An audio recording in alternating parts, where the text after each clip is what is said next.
Okay, hi guys, this is the session on ageism. Now, this will be in your booklet on page 54, and this will be the way that we are going to get through the material in quick time and to make sure we don't have to stay super late every single Thursday, is to deliver some online and kind of some blended.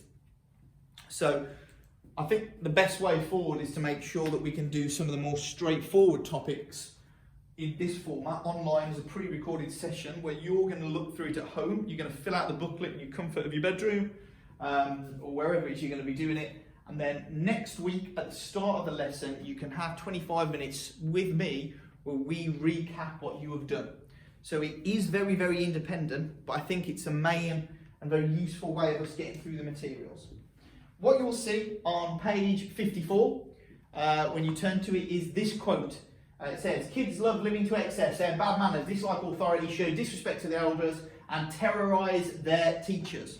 Now, what I want you to do is answer the questions on this page now. It says, can you criticise this statement? Is it unfair? If so, why? What's kind of happening here?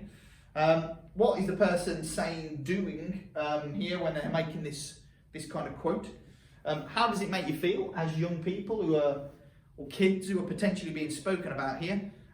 What type of person do you think is saying this? And when do you think that this was written? Is it the 1950s? Is it the 1990s? Is it perhaps today?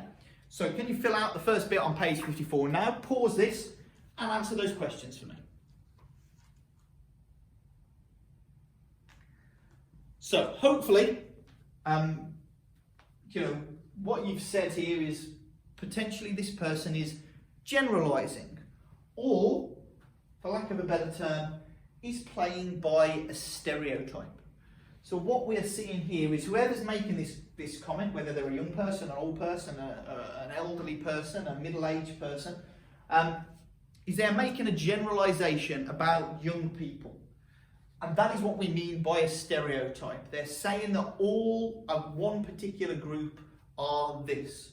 Now, stereotypes could be potentially negative, like this, where they're saying that young people are bad, ill-mannered, disrespectful. Or there can also be positive stereotypes, where you assume that somebody is capable because of their gender, or you assume that somebody can do something because of their gender. It might be akin to saying, men are supposed to be better at driving than women, therefore, if you're a man, just drive the car through that gap. And assuming that they can do it is playing on a stereotype. So there are lots of ones that maybe you would say negative ones like this, but there are also people who would stereotype you for what you would perceive to be positive things. Either way, neither of them are particularly useful. You might have put something to do with the feelings and how it makes you feel. This is, it's quite negative when we get stereotyped and when people show some kind of a prejudgment, a prejudice about us, perhaps if we're young. What type of person do you think is saying this? Some of you will have written young, old, very old. And when was it written? 1950s, 1960s, today, just a year ago. Perhaps, but perhaps not. So, when you turn onto page 55, you will see that this is a quote from Socrates. And all I've done is I just reframed it with a bit of modern language. So, the children now love luxury, they have bad manners, contempt for authority, they show disrespect for elders, and tyrannise their teachers. Socrates, if he did exist, and there's a little bit of debate as to whether or not he did exist, lived about 2,500 years ago. So what does this tell us? Well, maybe it tells us that this view about young people has been the same view that adults or older people have always felt about the young. Does this tell you that there's always been these stereotypes in place in terms of the prejudgment of young people by old people, and perhaps vice versa? Now, here's a few weird things I'm going to show you on the screen. So the work of Philippe Aries, he's a French historian. And what he does is he looks at this idea of childhood, and very famously, he looks at pictures like that. Now, it will be difficult for you to see them, but you have got the PowerPoint to accompany this. Okay, and these pictures are going to show you small, what we would class as mini adults. Look at the face of that weird baby. All right, now that baby has got a face of an adult, And it's just basically like the mother is holding a tiny adult. They're just mini humans. Look at these weird looking girls. The one on the left is holding a hammer. That's bizarre. They're just small adults, and I think no better explained or shown than that photo here. So when we're thinking about maybe medieval times, we're thinking that there's no difference in the treatment of children. Do you know what I mean? They're just the same as adults, they're just smaller. So hence why you could go to work when you were a child. There was no laws to protect you. There was nothing in place that would stop you from being exploited, maybe.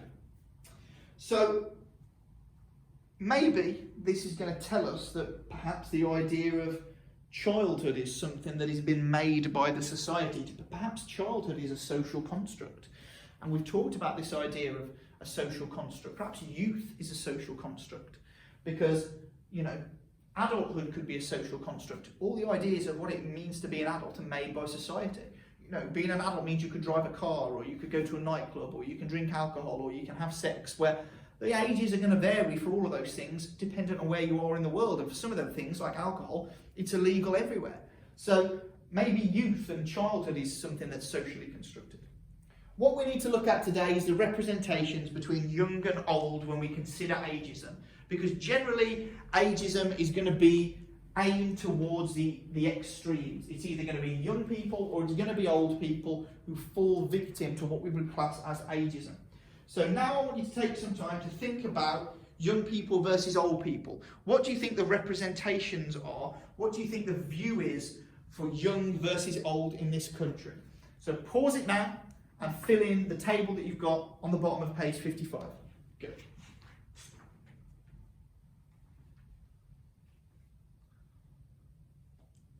Right, so I think really when it comes to, you know, for young versus old,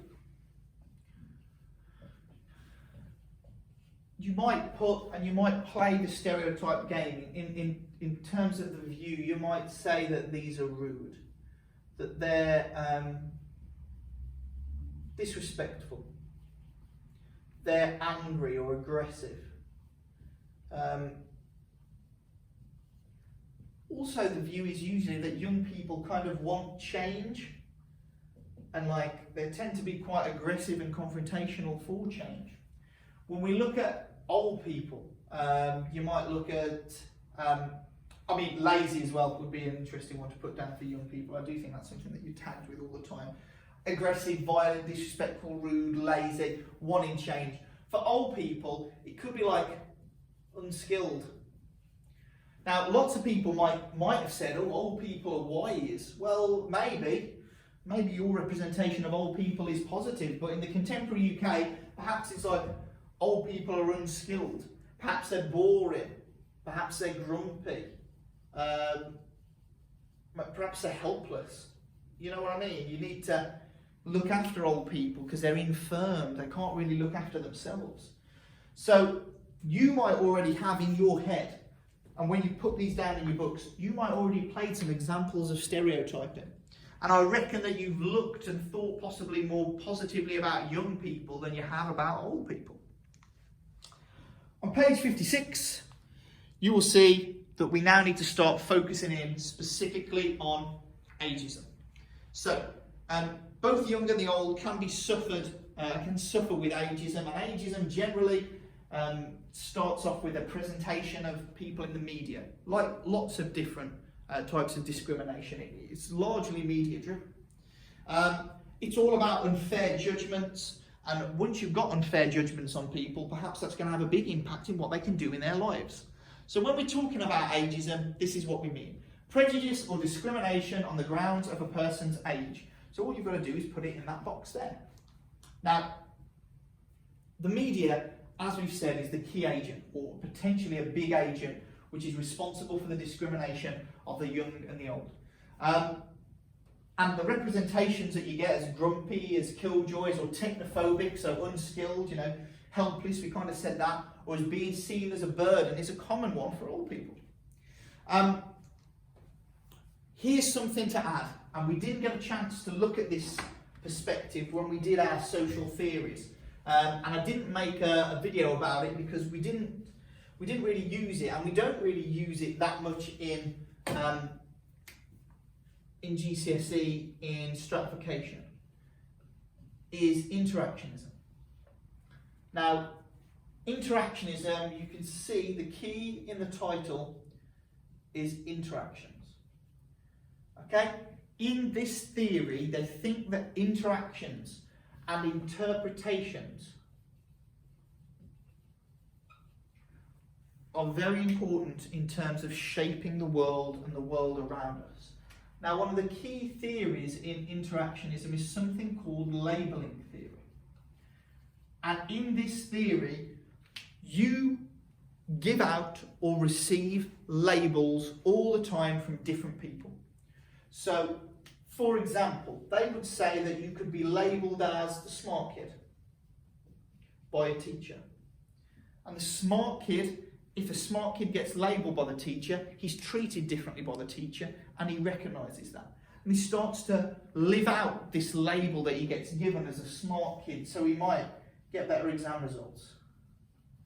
He might get better results. He might try harder in class because he knows or he thinks he's the gifted kid, which will lead to a better job in the future, which will lead to more money.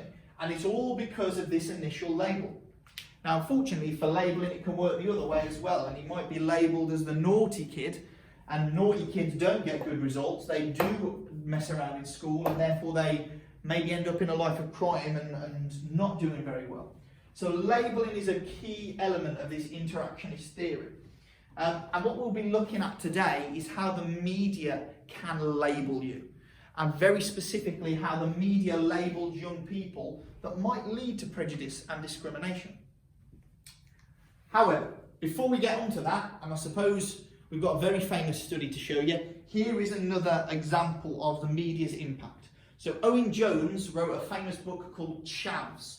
Now maybe you've heard of a chav, maybe you haven't. I'm going to show you a picture of one in a second. But what Owen Jones is going to say is that young people are demonised in the media. They're stereotyped. They're the binge drinkers, the layabouts, the violent threat that exists in society.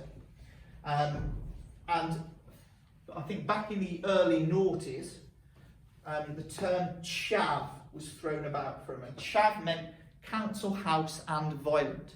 So it was specifically for young people, and specifically young working class lads were given this label as chav.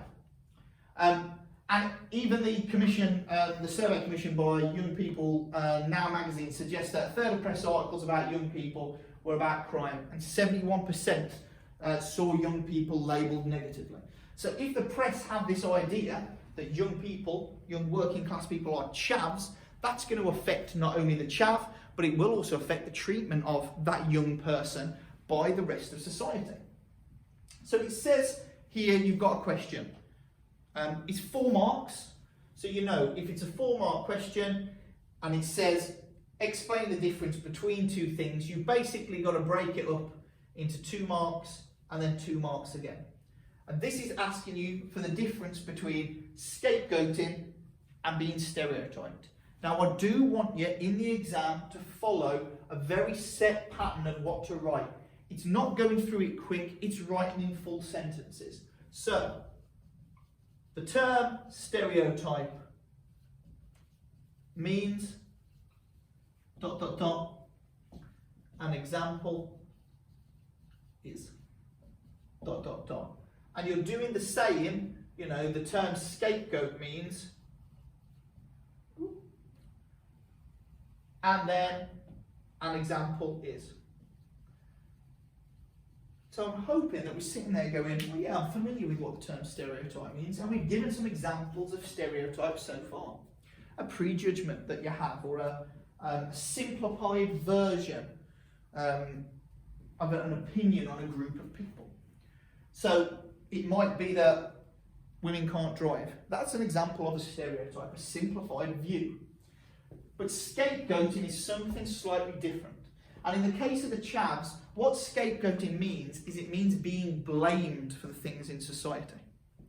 So in the case of Owen Jones, you can give Chavs as an example of scapegoating, where the working class boys were demonised, where they were made to look terrible for the general public, and they were the ones who were blamed for society's problems, such as unemployment and poverty. Or you can do a very, very famous example of scapegoating from Nazi Germany. The Jews are an example of a group who were really, really heavily scapegoated by Hitler and the Nazi Party, and they blamed them for losing the First World War, which is one of the reasons why Hitler was able to get away with such terrible treatment of Jewish people in the Holocaust.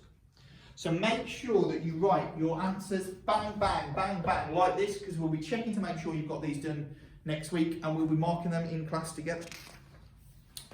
Pause it now, get your answers done. And once we've finished that, we're going to be moving on to page 57. So pause now, and we'll look at 57 in a second.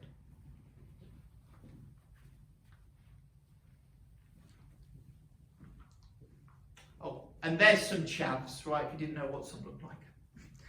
Now, on page 57, we are going to look at some very famous, or a very famous in particular. You're going to look at it from me. I'm going to show you the one and you can read up the other one yourself. We're going to look at a very famous study from an interactionist perspective.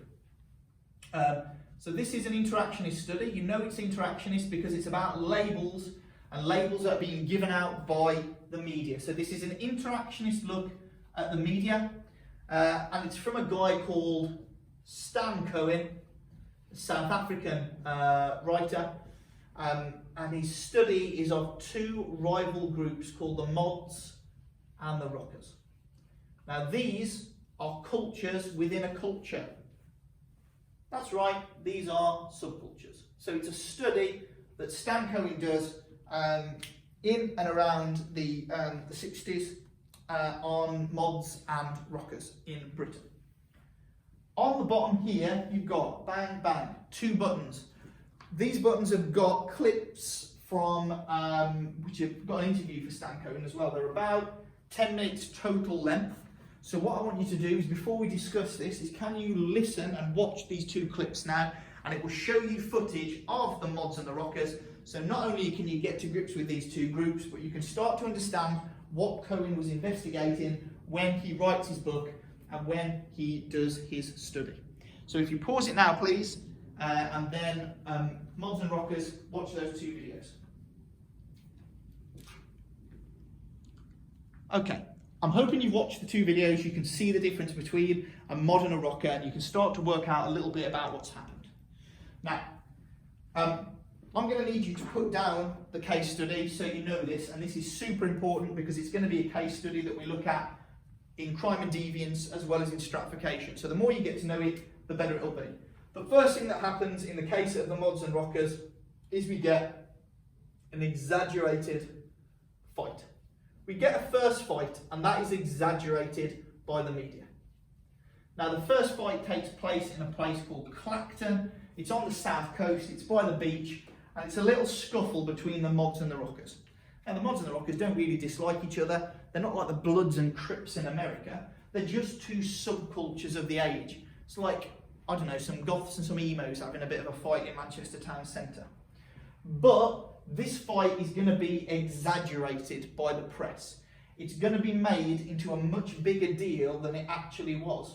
And what the press are going to do, and this is stage 2, is they are going to create a moral panic. Now, a moral panic is something which is going to make the public aware and upset that something bad has gone on. We get this moral panic where people are reading the newspaper and watching the news clippings going, oh, these mods and rockers are terrible, they're disgraceful, they're disrespectful and rude and violent and terrorising people. All the stereotypes that you put at the start. Now, when you develop a moral panic, Cohen says that you need to have folk devils who exist within it. And the folk devils are the people that you fear. And in this case, they're the mods and the rockers. They're the ones to be afraid of. Now, as you'll have seen in some of the video clips, Cohen sees that the press are talking to these groups and asking them, well, when's the next time you're going to fight? Bear in mind they've never fought before. And they're saying, oh, well, in Brighton maybe, on Whitsun weekend. And surprise, surprise, that's exactly what happens. Everybody then goes to Brighton on Whitsun weekend and they end up in a bigger fight. But who else is going to be there but the police? So the bigger fight will lead to more arrests. And what they're going to do with the people who they arrested, they're going to give them harsher sentences. Of course they are. Because they are the folk devils of the time. They're the people to fear. And the police and the judges know it. This phenomenon is called deviancy amplification. Quite literally, the deviant behaviour has been made louder. And the group that are responsible for this, the agent of socialisation responsible for this, are the media.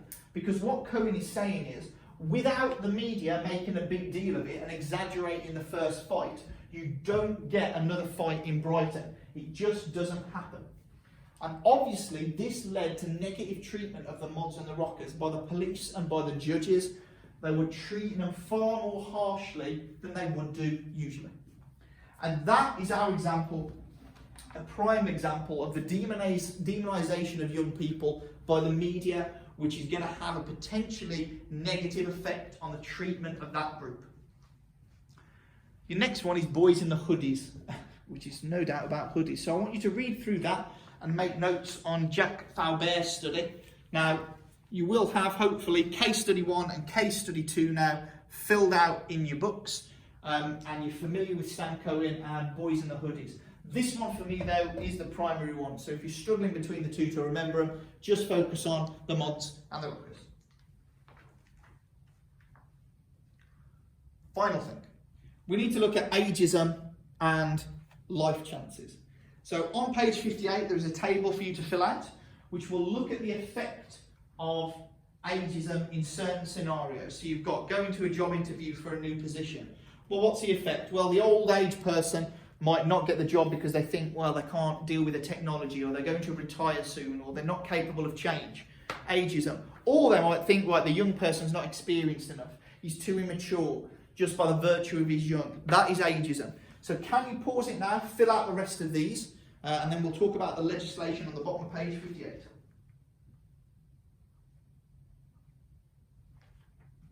Okay. The legislation, and we'll hear this a lot, that makes ageism illegal is the Equality Act 2010. It is illegal to discriminate against people on the grounds of their age, or illegal to discriminate against people on the grounds of their gender, of their religion, of their sexuality. So all of those things we are going to be discussing. But your final activity before we look at essay writing is going to be on page 59, where it says you've got a few activities to consider here in terms of the positive changes maybe that you think exist between young and old, laws that might restrict your behaviour on the basis of age, which could be potentially discriminatory. Think about it, if you've got a part-time job and you're under the age of 18, you're going to get paid less per hour than somebody who's over the age of 25, even though you might be doing more work than that particular person, okay? So even though you might do more than that person, you're still not going to get paid equally. Okay, so that should be filled out now. Page 59. It shouldn't take you too long, but that should also be filled out. Here we go. This is the important thing. Obviously the content's important, but this as well. Here is a 15-mark question. And it's the same 15-mark question that you've got on page number 60. The question says, assess the view that ageism is the biggest form of discrimination in the contemporary UK. And it's 15 marks. Now, we've never looked at a 15 marker before, because the only one that you've done is a 9 marker. But note, it's quite similar. The 9 marker gave you a statement and said, do you agree with this or not? This one just says, assess the view. What they're asking you to do is evaluate, is to come up with an argument, is to make it balanced. And the structure for a 15 marker, thankfully, is not much different to the structure of a 9 marker. Because in a 9 mark question, you should have 4 paragraphs, an introduction and a conclusion, one that agrees with the statement, one that disagrees with the statement. The only thing that is extra about a 15 marker is you add an additional paragraph in here. You add a paragraph that will probably go against the statement as well. So it's only one additional thing that you're doing differently in a 15 marker to a 9 marker. And I might change that to red just on this occasion. So, how do we write it? How do we put it together? Well, what you're going to have to do is in your introduction, you're going to explain what ageism is. So it's a simple, nice and brief introduction. You're telling me what it means when it says ageism is the biggest form of discrimination. Maybe you're going to say, what is discrimination? Couple of sentences. That's it. Nothing else. Now you've got to support the statement. So in support of the statement, I would be linking it largely to social theories. So in support of this would be our interactionists. Because we know that's a theory. And they would say that discrimination takes place in the media. And they would say that media discrimination might lead to less opportunities or differing treatment. An example of differing treatment that you could refer to is from the police. And I tell you what you could then say. You could then give me an example. And you could do Stan Cohen's study of the mods and the rockers and explain how this led to discrimination. And you make sure you use terms like folk devils, and you make sure you use terms like moral panics and deviancy amplification. So you use the key terms that we've looked at for Stan Cohen to formulate that paragraph. So it would go something like this. Interactionists would agree with the statement that ageism is the biggest form of discrimination in the UK. They would argue there are far less opportunities and differing treatment given to people depending on whether they're young and they are old. Most commonly, we would see that young people are demonised by the media. As we can see in Stan Cohen's study of the mods and the rockers. In his study, he found that the mods and the rockers, blah, blah, blah, blah, blah, blah, blah, blah, blah, little fight, moral panic, blah, blah, blah, blah, blah, blah, blah, folk devils, blah, blah, blah, blah, blah, blah, blah, deviance amplification, which led to the police arresting them and treating them more harshly. Done. The issues with the support or against are going to be something else. Now, we've done social class. And what I would say is, remember, we've got class, age, gender and ethnicity.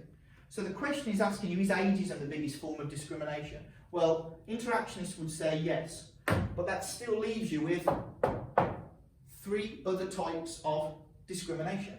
Now, we haven't done ethnicity yet, but we have done class. So which theory is going to say that the biggest form of discrimination is about your social class? Well, I'm hoping, newsflash, you think it's Marxist. And you'd be right. So you would say Marxists would disagree with the statement. They would say class is the biggest discrimination. Class is the biggest form of discrimination. How do you know this? Well, you could say this is because of exploitation of the proletariat by the bourgeoisie. Then you could say how they do that through capitalism and explain what capitalism is. Equally, you might also suggest that there is an old boys network. And in that old boys network, people who are friends give jobs to their mates. So it's jobs for people's friends rather than people who earn it. So this allows the rich to get richer and keeps the poor getting poorer because they're only giving jobs to their friends. Final one, against. What theory for gender? Well, it will be feminists because they're going to argue that gender is the biggest discriminatory form. Why are they going to say? Well, they're going to say we live in a patriarchy. And then I'm going to say, what is that? and then you're going to explain to me what type of inequality you see. So this could be at home, where women have to face, according to Arlie Hochschild, a dual burden of domestic labour and going to work. They're exploited at home. But it could also be, and in addition to, the gender pay gap, which shows women getting less for the same job that men are doing. So any of these things will work. And then what you are doing is, in your conclusion, you're coming to a decision. And this is the time where, if you want, you can use the word I, but if not, you might say things like, many would argue, or it could be suggested that. Rather than giving your own opinion, you might say, well, many would argue that although ageism is significant, we might see that class has the widest implications. As you can see, that more people who are working class are in poverty and therefore facing more significant issues than some mistreatment based on age, which will only last for a few years. Okay, so that is how you structure a 15 marker. But here's the good thing, before you go, the final thing to remember. If I change that, oh no, what an idiot. Let's say I've changed the question. I wasn't even reading that properly. Let's say I've changed the question. So instead of saying assess the view that ageism is the biggest form of discrimination in the UK, it says assess the view that gender is the biggest form of discrimination. Well, guess what happens then? All you do is you switch around your order. Because you'd just be writing the first paragraph of support about gender, and you'd be writing the last one then about ageism and comparing it to ageism and deciding whether or not that was the most significant one. Okay, so that is ageism in 31 minutes, but you will have spent a little bit of time filling your booklets out, okay? We'll be discussing the work and going over it again in the following week when we come back to make sure that you're up to speed for everything. But hopefully this makes some sense. And over Christmas, I will be expecting you to do and fill out the rest of the booklet, because the rest of it I think is reasonably straightforward, and it will come in more forms of videos just like this. Okay, if you've got any questions, as always, drop me a message on Teams. If not, I will see you later. Take care.